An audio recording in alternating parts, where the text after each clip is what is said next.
कोदा जंगोरा खाएंगे उत्तराखंड बनाएंगे से लेकर हफ्ते में इतवार का दिन टेलीफोन करी मिरसुआ तक का ये सफ़र कितना शानदार रहा या संघर्षशील आप खुद तय कीजिए। लेकिन एक बात जो यहाँ खटक जाती है कि आखिर हम किस दौर से गुजर रहे हैं जहां हमें अपने हक के लिए आवाज़ उठाने की ज़रूरत थी, आवाज़ उठानी चाहिए थी। उस समय हम इजाब वारिला, नौनी पौड़ी की जैसे गीतों पर रील्स बनाने में बिजी हैं। नमस्कार दोस्तों, मेरा नाम है कमल पिमोली। स्वागत है आपका मेरे यूट्यूब चैनल में।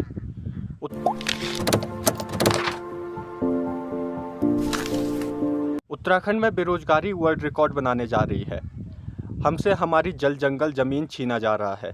संस्कृति सभ्यता हाशिए पर लटकी हुई है और हम हैं कि social media, web series, TikTok के जाल से बाहर ही नहीं निकल पा रहे हैं। ऐसा नहीं है कि हर कोई डिजिटली दुनिया में फंसा हुआ है। बहुत से उत्तराखंडी भाई बहन राज्य हित के मुद्दों को उठा रहे हैं, उन पर बातचीत कर रहे हैं और ज़रूरत पड़ने पर सड़कों पर भी उतरने को तैयार हैं। ऐसे देवतुल्य सच्चे देवभूमि के सपूतों को मेरा सलाम है, दिल से प्रणाम है।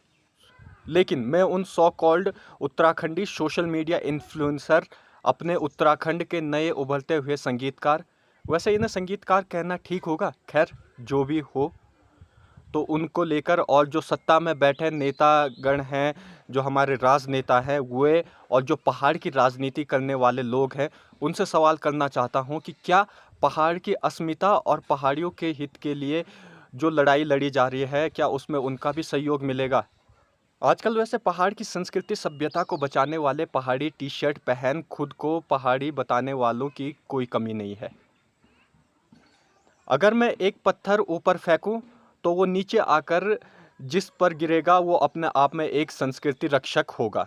वो अलग बात है कि वह इंस्टाग्राम, टिकटॉक, टकाटक, फेसबुक, यूट्यूब पर नथ, पिछोड़ी और पहाड़ी टोपी पहनकर अपनी संस्कृति को बचा रहा होगा।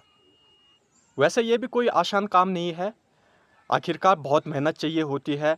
10 तरीके के पहाड़ी परिधान पहनो, उसके बाद फिर वीडियो बनाओ, एडिटिंग करो, अपलोडिंग वगैरह वगैरह, यानी कि बहुत मेहनत चाहिए होती है कि इस तरीके से संस्कृति बचाने के लिए भी। इसलिए इन्हें गलियाएगा बिल्कुल मत। दोस्तों, आजकल उत्तराखंड में भू कानून समेत मूल निवास की मांग तेज हो गई है। वैसे ये मांगे कोई नई मांगे बिल्कुल नहीं है, लेकिन अब शायद उत्तराखंड के लोग इन मांगों को लेकर सचेत हो गए हैं, एकजुट होते दिख रहे हैं।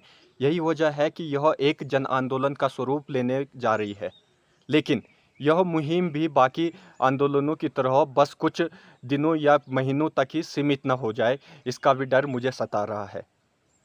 क्योंकि हम लोग भूलते बहुत जल्दी हैं। जैसे पुलवामा हमले की जांच की मांग हो, या फिर देवस्थानम बोर्ड को हटाने की मांग, एसएससी रिजल्ट घोषित करवाने की मांग, गैरसैंण को राजधानी बनाने की मांग, या फिर उत्तराखंड में बन रहे हाइड्रो पावर प्रोजेक्ट पर रोक लगाने की मांग। ऐसे ना जाने तमाम कितने मांगे उत्तराखंड और पहाड़ की अस्मिता से जुड़े हुए हैं, जिन्हें हम भूल चुके हैं। कभी ये बिल्कुल हाइप में थे और आज हम इन्हें बिल्कुल भूल चुके हैं। ऐसी मांगे जो केवल कुछ समय तक ही खूब जोरों शोरों से उठाई जाती है और उसके बाद फिर इन्हें भुला दिया जाता है। यही डर मुझे सता रहा है कि कहीं जो वर्तमान में जो ये आग जली हुई है, जो ये भू कानून में बदलाव की मांग चल रही है, इसके लिए लोग सड़कों पर उतरने को भी तैयार हैं, ये भी केवल चंद दिनों का मेहमान न रह जाए ये आंदोलन भी। लेकिन दोस्तों, इस बार न भूलना है न भूलने देना है।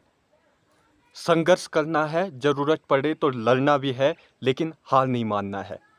अरे हम तो उस पहाड़ की पैदाइश हैं जहां का एक 21 साल का नौजवान 200 चाइनीज सैनिकों से भिड़ जाता है, उनसे जंग जीतता है। हम उस पहाड़ की उपज हैं जहां एक पिता पूरे गांव तक पानी पहुंचाने के लिए अपने बेटे तक की बलि दे देता है और उसके लिए बिल्कुल भी संकोच नहीं करता है। हम टिंचरी माई, गौरा देवी, वीर चंद्र सिंह गढ़वाली, भोलू भरदारी समेत चंद्र सिंह राही जैसे पहाड़ियों के वंशज हैं जो कभी हार नहीं मानते हैं, पहाड़ की तरह अडिग रहते हैं। अगर हम ठान ले तो दिल्ली और देहरादून में बैठे नेताओं की कुर्सी भी डोल जाए। लेकिन वही ना, किसी ने ठीक ही कहा है कि पहाड़ का पानी और पहाड़ की जवानी कभी यहाँ के काम नहीं आती। पहाड़ के पानी पर तो इन बाहरी लोगों ने डैम बना करके पूरा पानी निगल लिया है, नदियाँ नालियों में तब्दील हो चुकी है और रही बात जवानी की, तो वो नथ और पहाड़ी टोपी पहन इंस्टा रील बनाने में बिजी है। तो मेरे उत्तराखंडी सोशल मीडिया इन्फ्लुएंसर भाई बहनों, कुछ सपोर्ट आप लोग भी कर दो यार, क्योंकि आप लोगों को लाखों लोग फॉलो करते हैं और शायद वे भी तुम्हें देखकर आंदोलन का हिस्सा बने या हिस्सा बनने की कोशिश करें। कब तक लिप सिंक और रीमेक कवर सॉन्ग बनाओगे? यह वक्त है इतिहास बनाने का, पहाड़ हित में अपनी आहुति देने का। तो आप लोगों से विनम्र हाथ जोड़कर निवेदन है कि जो ये लौ जली है उसे बुझने न दें। इस लौ को ज्वालामुखी बना दो।